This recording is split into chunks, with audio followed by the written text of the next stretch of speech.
Sa bidyong ito ay ipakikita ko sa inyo ang mga pinagsama-sama kong video na uri ng pagpapahulog ng pitcha sa iba't ibang posisyon na noon at hanggang ngayon ay itinuturing niyang badshot. Pero sa ngayon ay ginawan ko ng tamang tira yan upang maliwanagan kayong mabuti.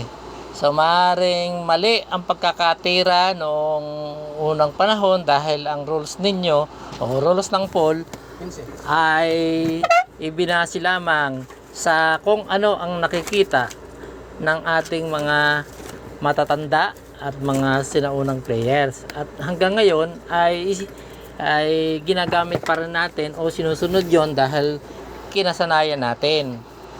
So, meron akong ibibigay na matibay na argumento kung bakit ko sinasabi sa inyo na good shot ang mga tirahing ito. Unang-una, nung una naman panahon, yung mga tiradang ipinakita ko sa inyo, hindi ninyo nagagawa yan dahil sa noon naman ay wala pang mga buraks at kinasanayan na natin ang mga tiradang yan kaganyan, budget yan. Dahil noon naman ay masapnot ang mga lamisa. Hindi gumagamit ng tisa. Walang magandang tako. Walang buraks. So, titirahin niya ng pabadjat. Kaya yung ating mga lulo ay nirule nila yan ng badjat. So, ako naman ang unang nagpakita sa inyo ng iba't ibang mga tirang yan. So, ngayon, bigyan ko pa kayo ng example.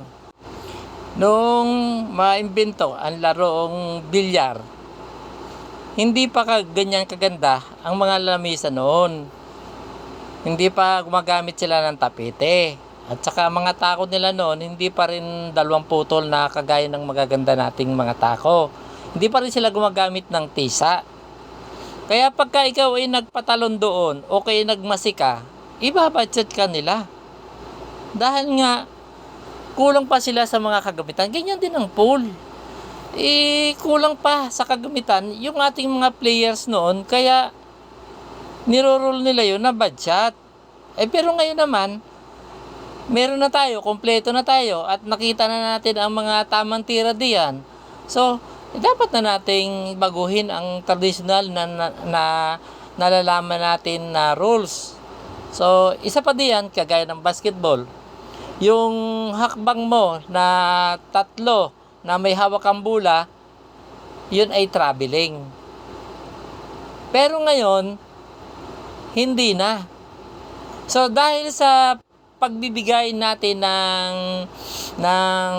walang violation sa tirang yon, nagkakaroon tayo ng maraming play. Siyempre, yung may hawak ng bola, sa halip na isang dipa pa ang layo niya sa ring, nagiging napakalapit na niya, baka maidang pa niya. So, nagkikreate ng magandang laro yun sa basketball at nagiging kapakapanabik ang laro sa basketball. So, kung sa larong pool ay ganyan din ang gagawin natin, na yung ibang mga rules natin ay wag nating hihigpitan, di ba, magiging mas maganda ang laro natin. At saka yung ibang mga players, sisipagin na sila na gumawa pa ng ibang mga kakaibang tira dahil alam nila na wala namang naghihigpit para magdiscover ng iba pang mga tira. Kung hindi ko ginawa yung mga gayang mga tricks o ganyang mga tira, sa palagay nyo ba merong pang mapapanood kayo ng mga tiradang ganyan? Sa akin nyo lang nakita yan. Dahil ako malakas ang loob ko at ako'y handa na batikusin o ibas ng ibang mga players. So, matagal ko nang pinag-aralan ang mga tayong yan at dyan ako naging expert sa mga pros and dis. Dahil ako naman ay isang retired teacher at nag-aral din ako ng mga physics at kung paano tumatakbo yung mga pitches na yan, masuri kong tinitingnang mabuti ang takbo. Kaya nakakapagsabi ako ng ganon. So, edukado akong tao. Hindi ako kagaya ng ibang mga players na laro lang sila. So, ginagamitan ko ng analysis, ginagamitan ko ng eksperimento, at nagbabasa pa rin ako ng ibang mga aklat tungkol diyan sa larong yan. At pinag-aralan ko rin yung ibang larong kagaya niyan, kagaya ng Novos Pool na sa Inglaterra na gumagamit din ng pitsa. At ganoon din yung Indian carom pole na pinipitik ang pitsa. So, pinag-isipan kong mabuti kung paano nila pinatatakbo o ginagawa ng rules yung kanilang mga laro. At nagiging maganda din naman ang resulta dahil hindi sila masyadong stricto sa kanilang mga rules. At napansin ko rin na doon sa kanilang laro, advantage ang tumitira. Nakakasiguro na yung unang sasargo ay meron na agad shoot.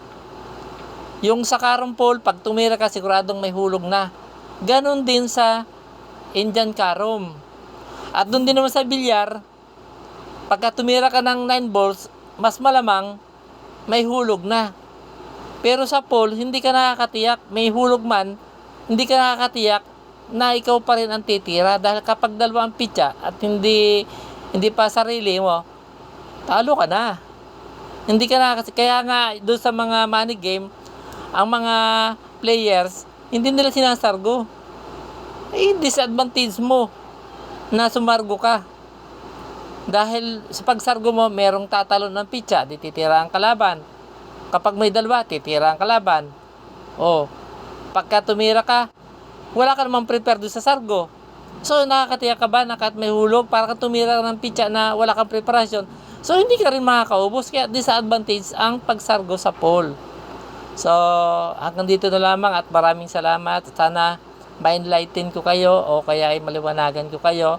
So, bigyan nyo ako ng 3 o hanggang 5 taon para pag-isipan o mapag-aralan pa ito ng ibang mga players at sana ay mapag-aralan ninyo ang mga sinabi ko.